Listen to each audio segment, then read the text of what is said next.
So welcome back to S group. मेरा नाम है आमिर और मैं हूं आपके आज की इस क्विज का होस्ट। उम्मीद करता हूं आपने पहले की क्विजेस को फिनिश कर लिया होगा और आज की इस नई क्विज के लिए फिर से रेडी होंगे। तो चलिए स्टार्ट करते हैं अपनी आज की ये क्विज और देखते हैं आज की इस क्विज का सबसे पहला क्वेश्चन क्या है।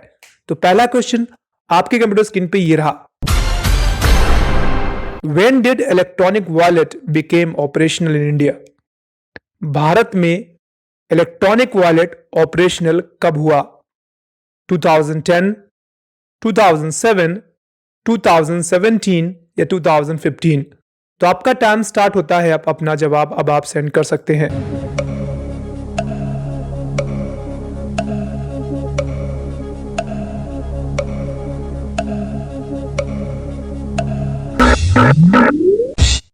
तो अगर हम इस क्वेश्चन के सही जवाब की बात करें तो इसका सही जवाब है 2010, 2010।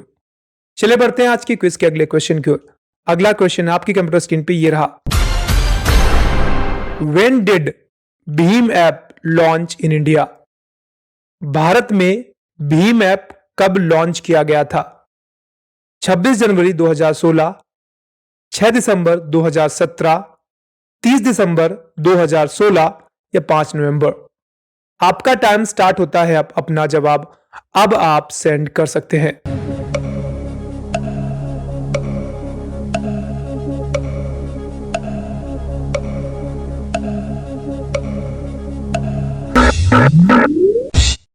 चलिए अगर हम इस क्वेश्चन के सही जवाब की बात करें तो इसका सही जवाब है 30 दिसंबर 2016। चलिए बढ़ते हैं आज की क्विज के अगले क्वेश्चन की ओर। अगला क्वेश्चन आपकी कंप्यूटर स्क्रीन पे ये रहा। What is validity period of a check? एक चेक की वैलिडिटी कितनी होती है? 3 months from the date of issue, जिस दिन से उस चेक को इशू किया जाए उसके 3 महीने तक। 4 months from the date of issue, जिस तारीख को चेक इशू की जाए उसके अगले 4 महीने तक। 1 month from the date of issue, जिस तारीख को चेक इशू की जाए उसके अगले 1 महीने तक। या चेक की वैलिडिटी अनलिमिटेड होती है। आपका टाइम स्टार्ट होता है अब।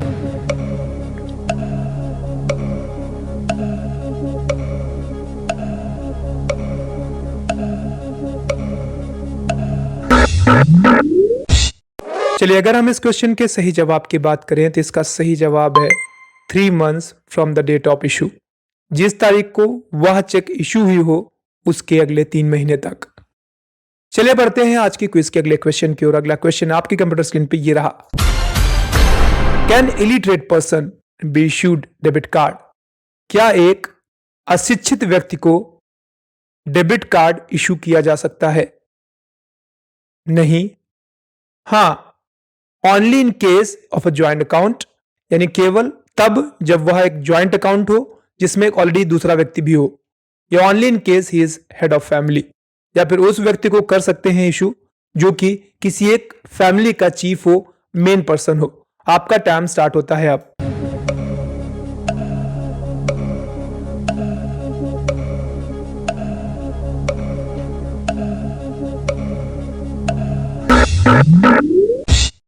द राइट आंसर इज हाँ, कर सकते हैं। इसका फैमिली के हेड होने से या फिर ज्वाइंट अकाउंट से कोई लेना देना नहीं है। यहां तक कि इस बात से भी लेना देना नहीं है कि वह शिक्षित है या अशिक्षित है। चलिए बढ़ते हैं आज की क्विज के अगले क्वेश्चन की ओर। अगला क्वेश्चन आपकी कंप्यूटर स्क्रीन पे ये रहा। While making nomination, signature of nominee is required.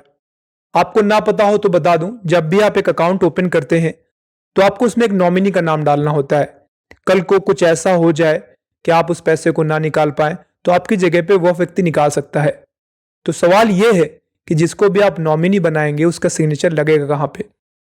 Question option A है अकाउंट ओपनिंग फॉर्म में लगेगा, नॉमिनेशन फॉर्म में लगेगा, एक एफिडेविट लगेगा उसमें उसका साइन होना चाहिए, या इनमें से कहीं पे भी नॉमिनी का सिग्नेचर नहीं मांगा जाता। आपका टाइम स्टार्ट होता है अब।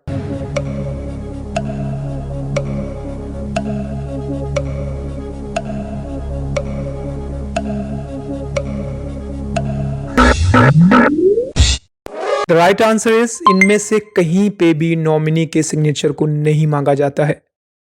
चलिए बढ़ते हैं आज की क्विज के अगले क्वेश्चन की ओर। अगला क्वेश्चन आपकी कंप्यूटर स्क्रीन पे ये रहा। UPI was developed by. UPI का आप खूब यूज करते हैं, फोन पे, गूगल पे, पेटीएम, भीम ऐप, सभी यूपीआई के थ्रू ही पेमेंट करते हैं। सवाल यह है इसे डेवलप किसने किया?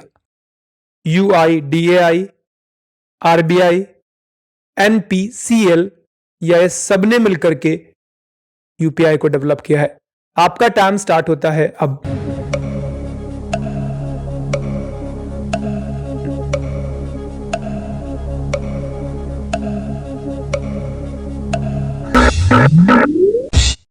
The right answer is NPCL. जी हाँ, इसका जवाब मैं पहले दे चुका हूं, एक्सप्लेनेशन भी दे चुका हूं।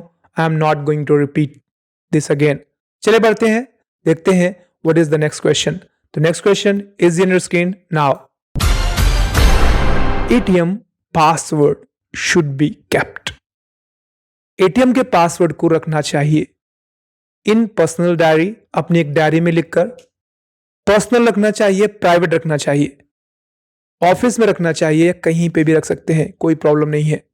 आपके हिसाब से एटीएम के पासवर्ड को कहां रखना चाहिए, कहां स्टोर करना चाहिए?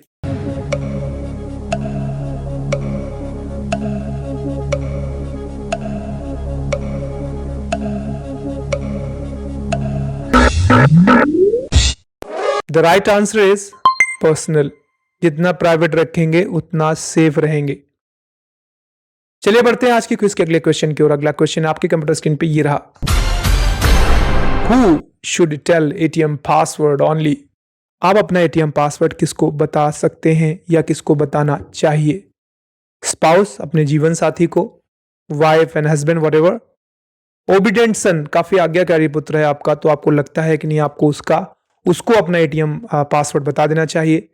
ओबीडिएंट डॉटर को, या फिर आप किसी को भी अपना एटीएम पासवर्ड मत बताइए। ये यहां पर आपके ओपिनियन की बात नहीं कर रहा है, बैंक की पॉलिसी के हिसाब से पूछ रहा है। आपके ओपिनियन के हिसाब से तो आप किसी को भी शेयर कर सकते हैं, लेकिन बैंक आपको किनको शेयर करने के लिए अलाउ करता है? तो आपका टाइम स्टार्ट होता है अब।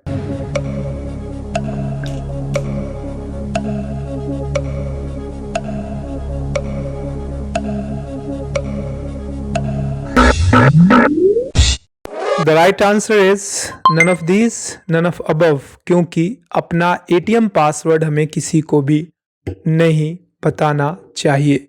चलिए बढ़ते हैं आज की क्विज के अगले क्वेश्चन की ओर। अगला क्वेश्चन आपकी कंप्यूटर स्क्रीन पे ये रहा। Bank does not give loan against.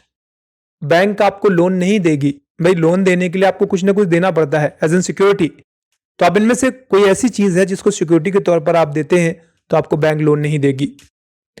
Gold ornaments, gold ornaments के अगेंस्ट आपको क्या लोन नहीं मिलेगा। एलआईसी की पॉलिसी है आपके पास, या आपके पास एक लॉटरी टिकट है जिसको लेकर आप जाते हैं बैंक और आप वहां पे लोन मांगेंगे, तो क्या आपको लोन मिल जाएगा, या फिर आपके पास एनएससी है? आपका टाइम स्टार्ट होता है अब।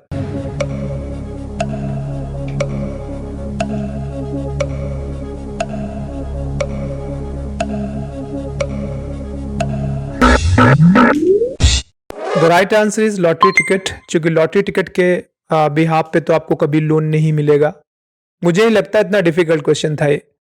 चलिए बढ़ते हैं आज की क्विज के अगले क्वेश्चन की ओर। अगला क्वेश्चन आपकी कंप्यूटर स्क्रीन पे ये रहा। Timely repayment of loans. हमें अपने लोन्स को टाइम से पे कर देना चाहिए। क्यों? Easily availability of loan. अगर आप टाइम से पे करेंगे तो आपको दोबारा फिर से मिल जाएगा। आपकी रेपुटेशन अच्छी बनी रहेगी, आपको टेंशन नहीं रहेगी। लोन पे करने से आपको इनमें से कुछ भी नहीं होगा, सब कुछ ओके हो जाएगा। आपका टाइम स्टार्ट होता है अब।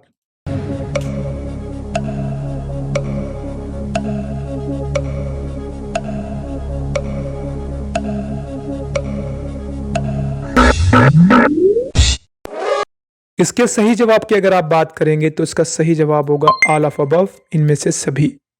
चलिए बढ़ते हैं आज की क्विज के अगले क्वेश्चन की ओर। अगला क्वेश्चन आपकी कंप्यूटर स्क्रीन पे ये रहा। Name of first processor. दिए हुए ऑप्शंस में से सबसे पहले प्रोसेसर का नाम क्या है? Intel 4004, Intel 2002, Intel 2020, Intel 3003। आपका टाइम स्टार्ट होता है अब।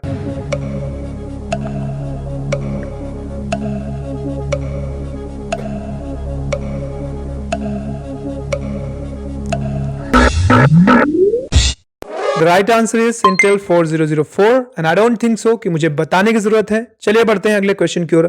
अगला क्वेश्चन आपके कंप्यूटर स्क्रीन पे ये रहा। Which memory allow read and write at a time?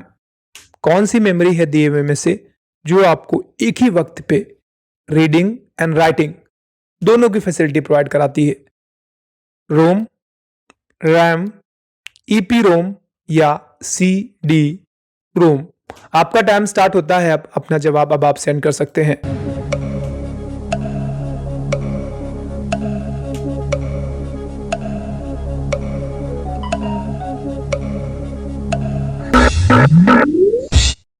चलिए, अगर हम इस क्वेश्चन के सही जवाब की बात करें तो it's RAM, random access memory.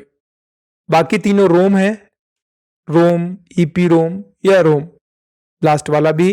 तो ये आपको सिर्फ रीडिंग की फैसिलिटी देता है। It doesn't allow you to write anything. चलिए बढ़ते हैं आज के क्विज के अगले क्वेश्चन की ओर। अगला क्वेश्चन आपके कंप्यूटर स्क्रीन पे ये रहा। What first complete electronic computer is?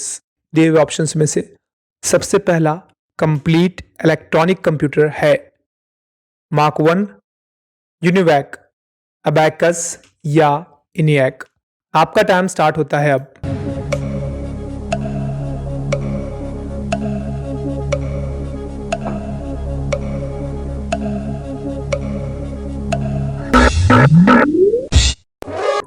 अगर हम इस क्वेश्चन के सही जवाब की बात करें तो इसका सही जवाब होगा इनियक। पहले इलेक्ट्रॉनिक कंप्यूटर की बात और कंप्लीट। अबैकस को श्रेणी में नहीं रखते। यूनिवैक सबसे पहला कंप्यूटर है जिस पे अकाउंटिंग की गई थी। चलिए बढ़ते हैं आज की क्विज के अगले क्वेश्चन की ओर। अगला क्वेश्चन आपके कंप्यूटर स्क्रीन पे ये रहा। Who is father of personal computer? Personal computer के फादर किसे कहा जाता है? ध्यान रखिए, कंप्यूटर के जनक नहीं, पर्सनल कंप्यूटर के जनक। एडवर्ड रॉबर्ट को, चार्ल्स बेबेज को, एलन ट्यूरिंग को या टिम बर्नर्ली को? आपका टाइम स्टार्ट होता है। आप अपना जवाब सेंड कर सकते हैं।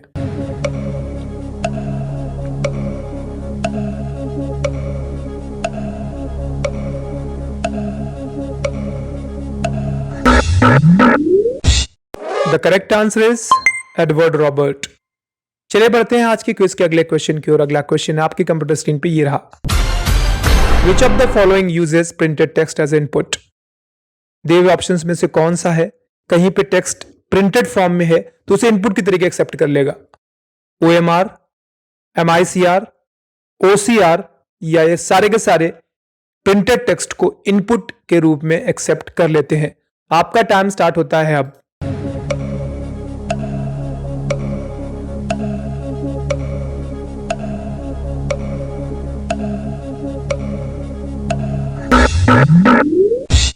The right answer is optical character reader या ऑप्टिकल कोड रीडर।